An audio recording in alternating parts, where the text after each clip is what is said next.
The United States' recent initiative to offer expedited citizenship to white South African farmers, particularly Afrikaners, is deeply rooted in political, ideological, and diplomatic developments. Why and how the U.S. is offering citizenship.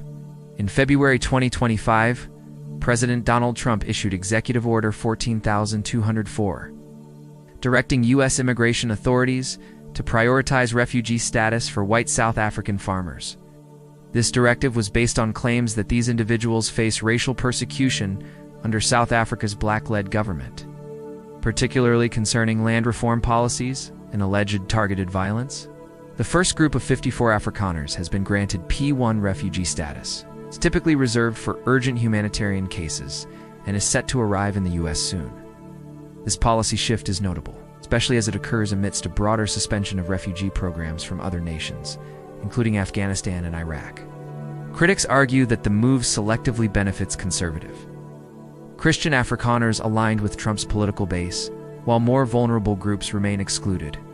The South African government has strongly refuted the U.S. claims of racial persecution.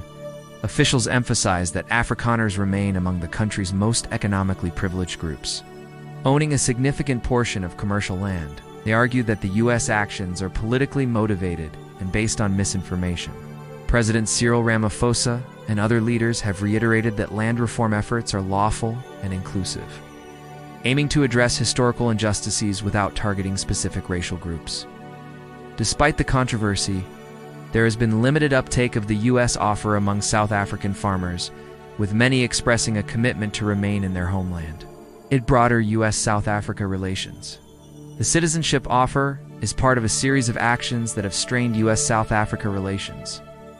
In early 2025, the Trump administration suspended aid to South Africa, citing concerns over land expropriation laws and the country's legal challenge against Israel at the International Court of Justice. Additionally, the U.S. expelled South African Ambassador Ibrahim Rasool, further escalating diplomatic tensions. Despite these challenges, economic ties between the two nations remain significant.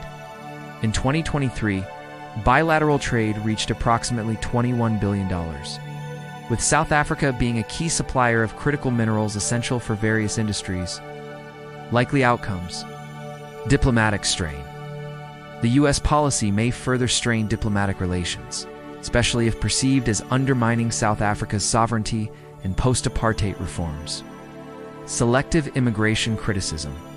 The prioritization of Afrikaner refugees over other vulnerable groups could attract criticism regarding the US's immigration policies and humanitarian commitments. Economic implications. While current economic ties are robust, prolonged diplomatic tensions could impact future collaborations, especially in areas like trade agreements and joint initiatives. Domestic impact in South Africa.